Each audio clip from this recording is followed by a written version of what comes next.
الله الرحمن الرحيم فاسألوا أهل الذكر إن كنتم لا تعلمون. الحمد لله والصلاة والسلام على رسول الله وعلى آله وأصحابه ومن تبعهم بإحسان إلى يوم الدين وبعد. Insyaallah kita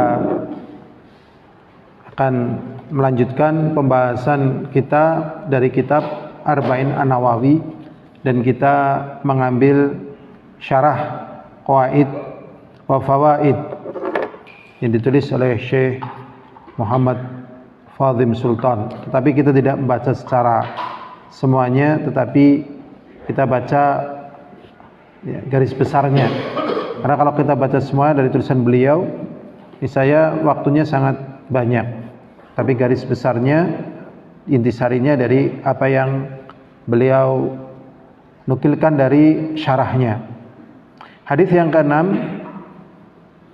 An Abi Abdullah Nu'man bin Bashir radhiyallahu anhuma qala sami'tu Rasulullah sallallahu alaihi wasallam yaqul innal halala bayyinun wa innal harama bayyinun wa bainahuma umurun mushtabihatun la ya'lamuhunna katsirun minan nas faman ittaqa syubuhati faqad istabra'a li dinihi wa 'irdihi wa man waqa'a fi syubuhati waqa'a fil haram qarra'i yar'a hawla al-hima yushiku ayarta'a fihi ala wa inna likulli malikin hima ala wa inna himallahi maharimuhu ala wa inna fil jasadi mudghatan idza salahat salahal jasadu kulluh wa idza fasadat fasadal jasadu kulluh ala wa hiyal qalbu. Rawahul Bukhari wa Muslim. Dari Abi Abdullah Nu'man bin Bashir, semoga Allah meridai keduanya, berkata, aku mendengar Rasulullah sallallahu alaihi wasallam bersabda, sesungguhnya yang halal itu jelas, wa innal harama bayyinun, dan sesungguhnya yang haram juga jelas, wa bainahuma umurun mushtabihat, dan di antara keduanya, antara yang halal dan yang haram, ada perkara-perkara yang samar. La ya'lamuhunna katsirun minan nas, banyak di antara manusia tidak mengetahuinya. Faman ittaqa syubuhati faqad istabra'a li dinihi wa 'irdihi, dan barang siapa yang menjaga dirinya dari perkara syubhat, maka dia berlepas diri untuk agamanya dan kehormatannya, berlepas diri dari perkara yang syubhat untuk agamanya dan kehormatannya. Dan barang siapa yang terjatuh pada syubhat, maka dia terjatuh pada perkara yang haram. Seperti penggembala yang menggembala kambingnya di sekitar tanah larangan. Tanah larangan adalah tanah milik pemerintah yang memang tidak boleh ditempati untuk kegiatan selain keperluan pemerintah. Di antaranya tatkala dipakai untuk menggembala kambing tadi. Yushiku ayarta'afi, maka hampir-hampir dia akan makan rumput dari tanah larangan tersebut. Itu gambaran tentang perkara yang syubhat. Ala wa inna likulli malikin hima, ketahuilah setiap raja itu punya tanah larangan. Ala wa inna himallahi maharimuh, ketahuilah tanah larangan bagi Allah adalah keharamannya. Ala wa inna fil jasadi mudghah, ketahuilah bahwasanya dalam tubuh kita ini ada segumpal daging. Apabila segumpal daging tersebut baik, maka baiklah seluruh tubuhnya. Wa idza fasadat fasadal jasadu kullu, dan apabila rusak, maka rusak pula seluruh amalannya. Ala wahyal qalbu, ketahuilah segumpal daging itu disebut dengan hati. Kedudukan hadis ini adalah hadis yang agung dari kaidah-kaidah syar'i, kaidah-kaidah syar'iyah. Berkata tentang hadis ini Abu Dawud As-Sijistani, semoga Allah merahmatinya. Beliau, semoga Allah merahmatinya, kata beliau, Islam itu berputar pada 4 hadis. Jadi poros agama Islam, kata beliau, menurut beliau, berputar pada 4 hadis. Di antaranya adalah hadis ini. Kemudian sebagian ulama lain mengatakan bahwasanya perputaran agama Islam ini berputar pada 4 hadis. Beliau mengatakan utrukihil mutasyabihat wazhad wada' ma laysa yu'nik wa'malna biniyah. Jadi seluruh amalan yang ada dalam agama kita ini berputar pada 4 hadis. Yang pertama, tinggalkan yang mutasyabih, yaitu hadis ini. Yang kedua, wazhad, zuhud, izhad fi dunya, dan seterusnya ya. Kemudian yang ketiga, wada' ma laysa yu'nik, tinggalkan perkara yang tidak membantu engkau.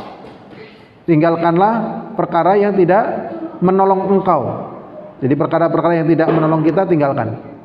Yang menolong dari ya kemurkaan Allah. Kalau dalam bahasa Indonesia sering diartikan yang tidak bermanfaat, tapi artinya lebih kuat yang tidak menolong. Jadi perkara-perkara yang tidak menolong tinggalkanlah. Kemudian beramallah dengan niat. Ini 4 hadis perputaran Islam, salah satunya hadis yang sedang kita baca. Jadi hadis ini sangat penting. Berikutnya, perkara yang halal dan perkara yang haram ya, yang murni itu adalah perkara yang jelas. Berdasarkan ucapan Rasulullah SAW, sesungguhnya yang halal jelas dan sesungguhnya yang haram jelas. Berkata Al-Hafidz Ibnu Hajar Asqalani, maksudnya di sini adalah fi ainihima, yaitu pada ain keduanya, yaitu pada jenis atau ain ya, atau zat keduanya, yang halal ataupun yang haram. Wa wada'ahuma bil adillatiha bi adillatihima adh-dhahirah, dan Allah SWT meletakkan yang halal dengan dalilnya, yang haram juga dengan dalilnya, jelas. Ya, jadi yang halal jelas, yang haram jelas.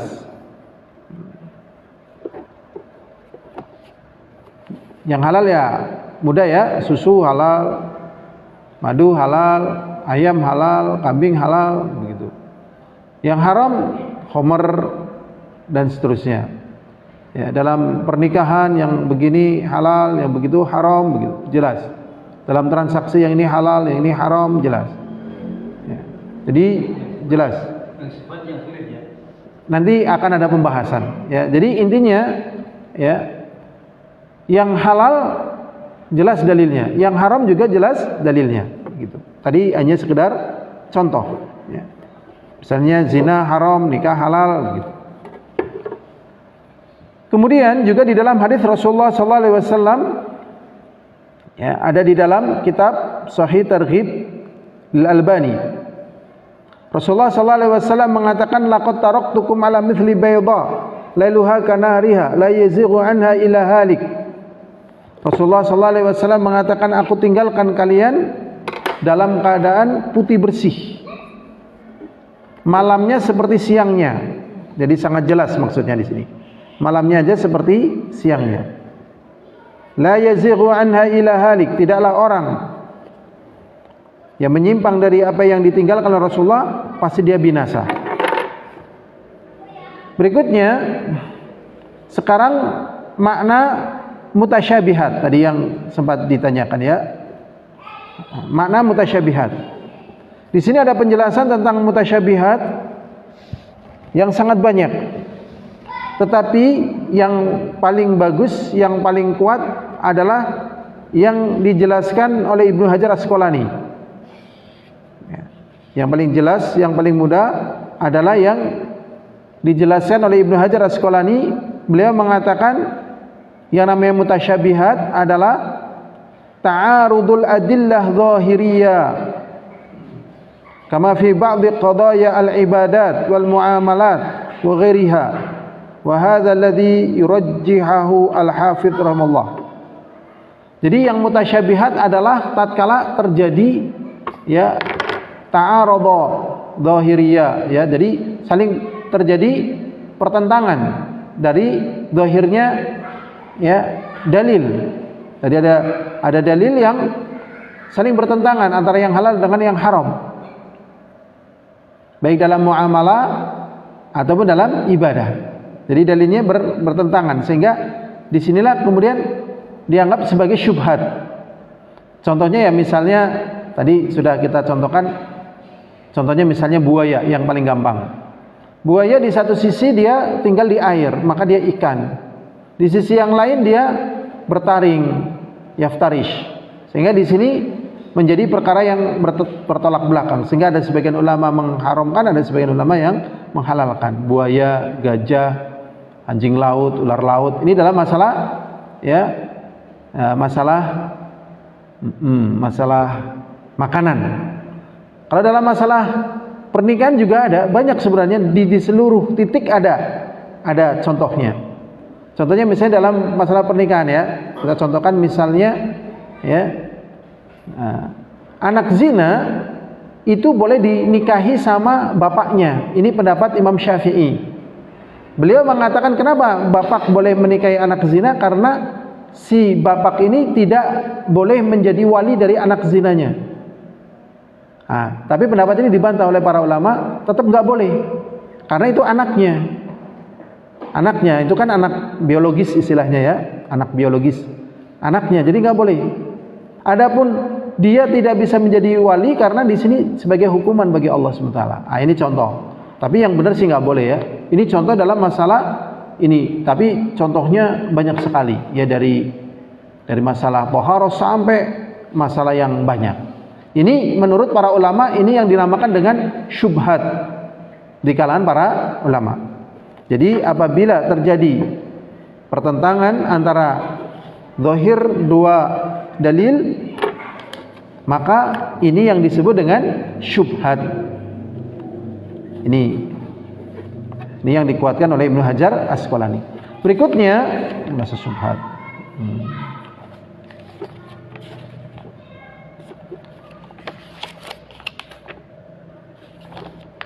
Bagaimana sikapnya manusia terhadap perkara yang syubhat?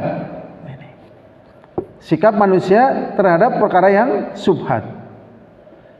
Di sini dikatakan mauqifun nas minal mutasyabih.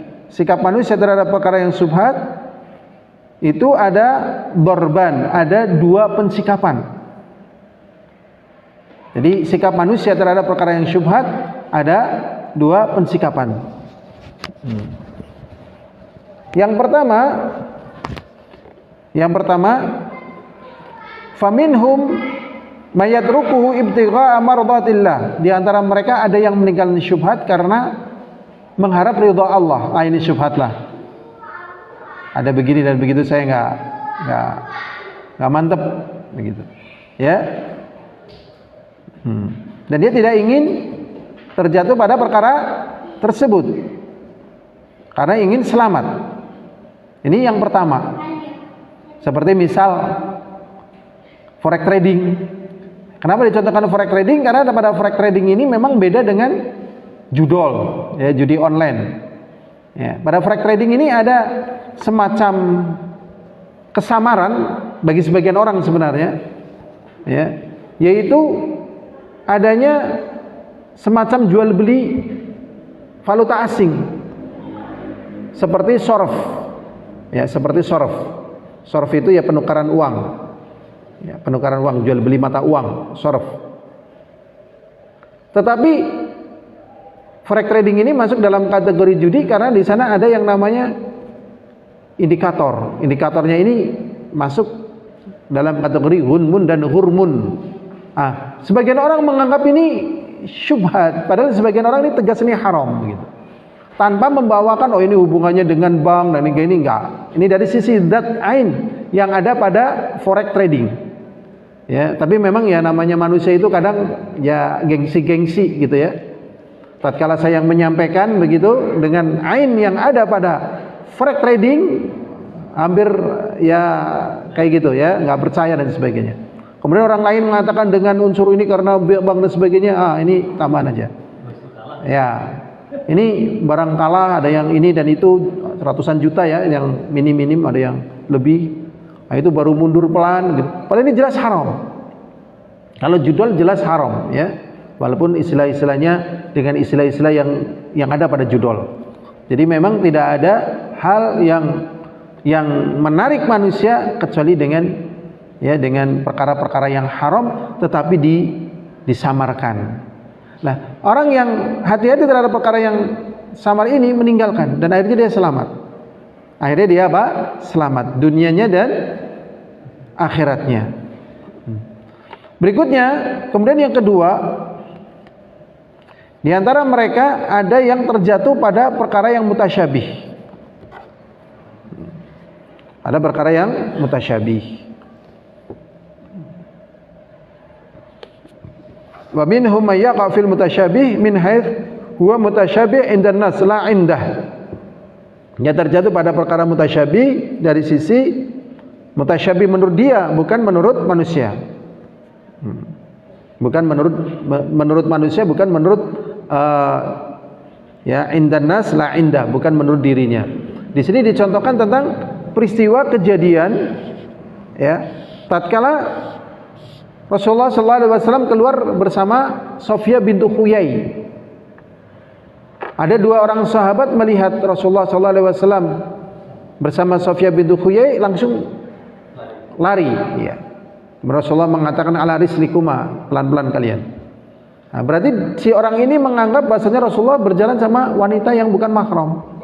Sehingga para sahabat ini pun tidak mau melihat halal begitu. Nah, ini kan menurut dia karena dia tidak tahu.